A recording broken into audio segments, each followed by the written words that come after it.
So today I've decided to I'm gonna start something new. There's so much hate out in the world today, so I figure I'd just talk a little bit about how we should love each other, no matter our religious differences or sexual differences or whatever. Just what did Jesus really have to say about all this? I think what he had to really say about all this versus what is being taught in these super popular, super rich church type setups. It's totally something different. So let's see what we got here today, okay? Let's see what God had to say about this kindness. In Genesis 20:13, we see that we see how we're supposed to treat each other, okay? God is speaking out to us to know, speaking out, tell man how we should treat each other. In Genesis 20:13, you see what he says. And when God had me wander from my father's household, I said to her, this is how you can show your love to me. Everywhere we go, say to me, he is my brother. What does that exactly mean? That means each person we meet in life, we should treat them with the same love and care that we do with our brothers. Despite how they feel about things or how they live their lives, we're all in life together.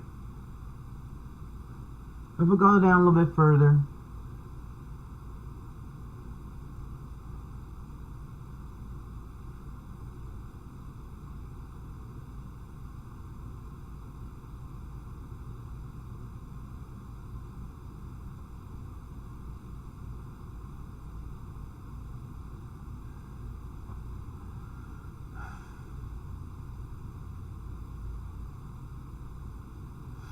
we can see where God gives kindness to a woman.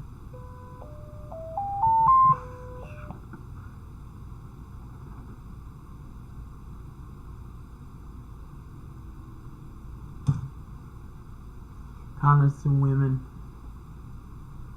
Where he speaks out to a woman. May it be that when I say to a young woman, please let down your jar, and I may have a drink, and she says, drink and I'll water your camels too. Let her be the one you had, the chosen of your servant Isaac. By this I know you would show kindness to your master. Let down your burdens, he's saying. Be one with me.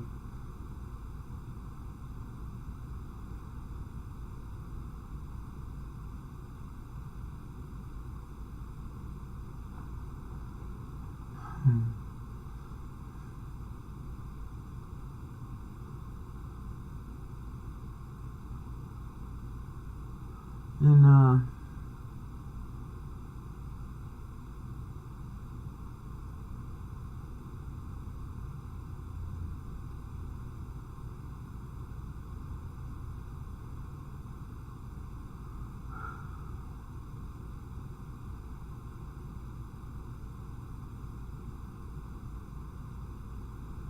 not in 1 Samuel 20:14 we see, but show me unfailing kindness, let the Lord's kindness as long as I live, so me not be killed. So more kindness shown in one's way. In 1 Samuel 20:15 it says, and do not ever cut off your kindness from your family, not even when the Lord has cut off every one of David's enemies from the faces of the earth. Always show kindness to everyone, your family.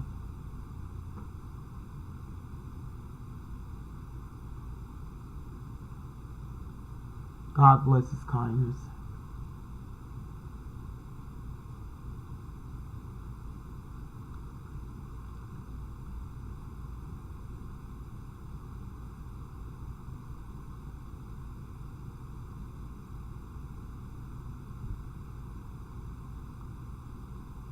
I'm trying to see what Jesus says. Let's go further down.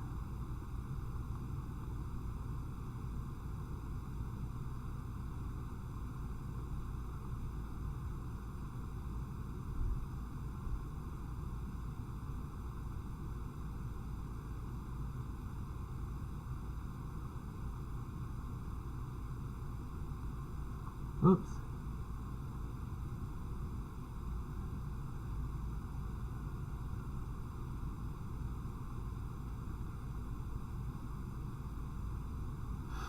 This Colossians 3:12.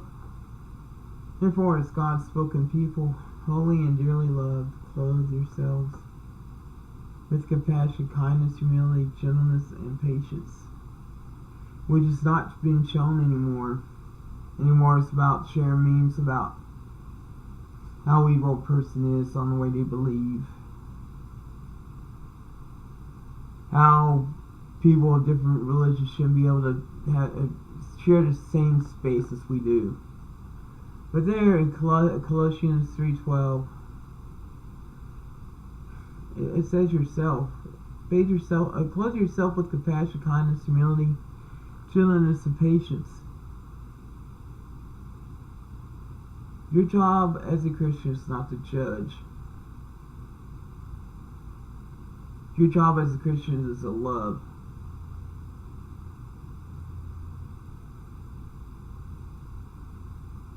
Sharing hateful memes on a person about a person's belief or whatever is not a sign of love. It's a sign of just saying it's love, but you can't do that through hate. You share stuff that are vile to a person because you say it's out of love. That's not out of love, you do. Jesus never did that. Jesus had no problem with going up to the whore and hanging out with her. Or going out to the lepers and preaching to them. So where does it make you a greater person than anybody else to say that I don't need to do that? I already have my mind set up. You're not Jesus and you're not God. It's not your place to judge. Your place is to love. And once you start doing that, you start seeing that your life will be better and better and more fulfilled. So we don't have to resort to means to hate one another.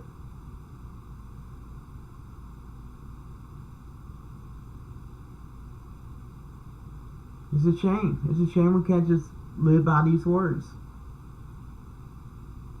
We can quote them all the time, but as far as living by them, it's a lot harder, isn't it? You get emotional about your own beliefs and you forget what Jesus was preaching. Love and compassion of all people. No matter what.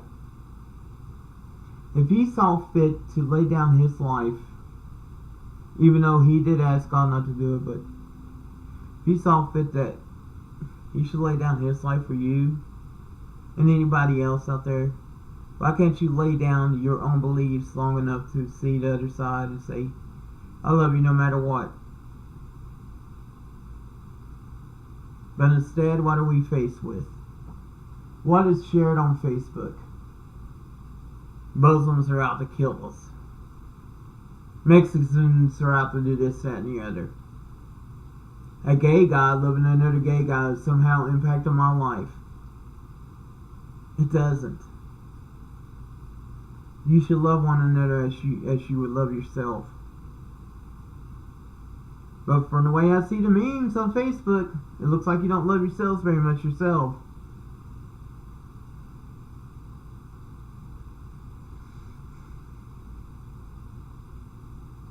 I think the world could do better. I want it to do better. I want it to do better than a presidential tweet or a meme shared on Facebook or some news story on Fox News. I dare it to do better. I'll never see it, of course, and nobody's going to listen to this, but I think we could do better. I think we could take our own feelings, set them aside long enough to see that another person is suffering, and to offer our hand in love rather than hate. But of course, I'll never be listened to because I never know what I'm talking about. But that's your own problem. Because I'm pretty sure I'm right on this. Pretty sure Jesus didn't mean for just a certain kind of people to find salvation. I don't think Jesus went out there to force people to believe the way he did.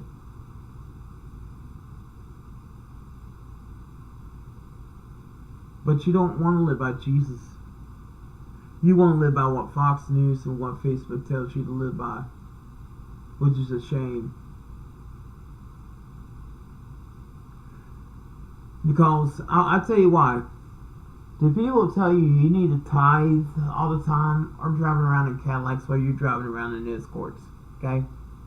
You're driving around a $20-year-old car in a job where you can barely make ends meet, and this guy is telling you every Sunday, well, you gotta tithe, you gotta give your money to the church, while he's driving around in big expensive cars with nice suits every Sunday, and he uses religion as a way to cheat you out of that. Jesus never asked for tithes, did he? Jesus never once asked for the poor and the sick and the hungry for a dime. And that's something you got to remember.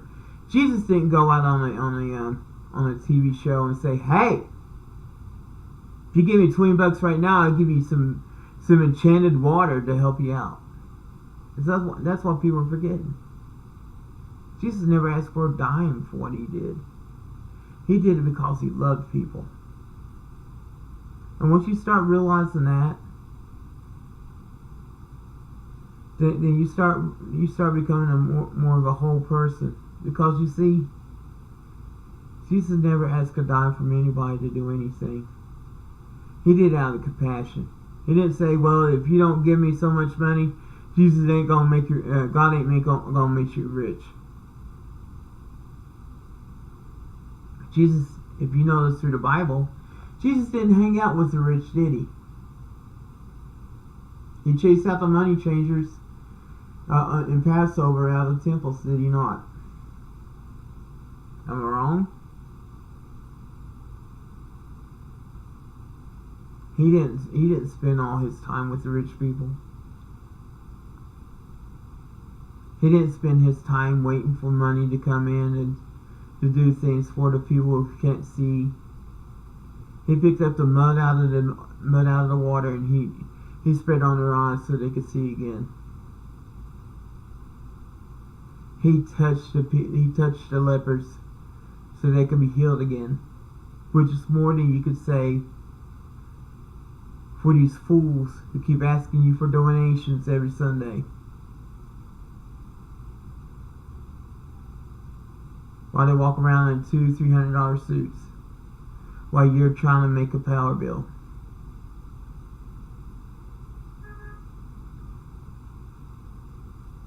I think if you actually sat down and really read the Bible instead of letting somebody read it to you, you may start to see things a little differently. But that's just me. Well, anyway, I hope you have a good day. Thanks for stopping by.